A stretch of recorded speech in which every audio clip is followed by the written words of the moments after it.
মাঠে শুধু খেলা নয়, এখানে জন্ম নেয় স্বপ্ন। ঘাসের গন্ধে মিশে আছে এক জাত নিঃশব্দ আবেগ। সবুজ মাঠটা আজ যেন নিঃশ্বাস নিচ্ছে উত্তেজনায়। বাতাসে উড়ছে উৎসবের গন্ধ।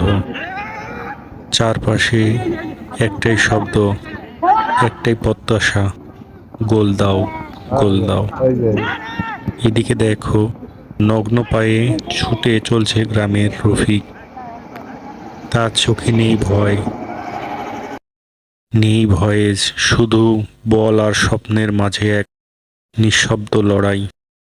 ওর কপালে ঘাম নয়, ওটা এক ধরনের আলো, যা জ্বলে নিজের স্বপ্নের তাপে।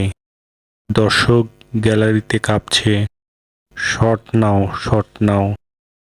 কিন্তু মাঠে তারা শুনছে না কিছুই, শুনছে শুধু নিজের হৃদয়ের শব্দ। একটা ড্রিবল, একটা ফাঁকা মুহূর্ত, তারপরে নীরবতা, আর তারপরে গোল। মাঠ ভরে গেল উল্লাসে, দৌড়ে এলো ছেলেরা, যেন পৃথিবীটা এখন ওদেরই। এই মাঠে হয়তো লুকিয়ে আছে শত শত সপ্ত গল্প, যে প্রতিদিন ভোরে বলটা বুকে চেপে নিয়ে ঘুমায়।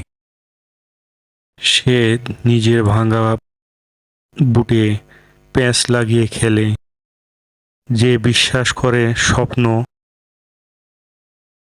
মানেই মাঠে নামা। ফুটবল শুধু খেলা নয়, এটা এক ভালোবাসা, এক প্রতিজ্ঞা। আমি থামবো না যতক্ষণ না আমি গোল দেব। খেলা দেখে মনে হয় খুব সহজ, কিন্তু যখন নিজে খেলতে নামি তখন বুঝি বল ঠিকমতো পায়েই লাগে না। এটা একটা বড় অর্জন। ছোটবেলার ফুটবল খেলার স্মৃতি সাধারণত বন্ধুদের ছোটবেলার স্মৃতি মনে করলে একটা কথা মনে পড়ে,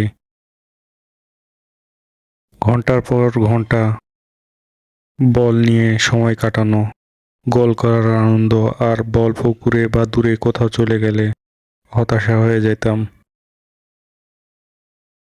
সময়ের সাথে সাথে অনেক পুরনো খেলা হারিয়ে গেলেও ছোটবেলায় ফুটবল খেলার স্মৃতিগুলো মনের মধ্যে অমলিন হয়ে থাকে। অনেক সময় বিশেষ কোনো ফুটবল টুর্নামেন্ট আয়োজন করা হয়, যা পুরনো স্মৃতিকে জাগিয়ে তোলে। আজ এই ফুটবল খেলা দেখে সেই সোনালি স্মৃতিগুলো মনে পড়ে গেল, তাই আপনাদের মাঝে তুলে ধরলাম। ধন্যবাদ।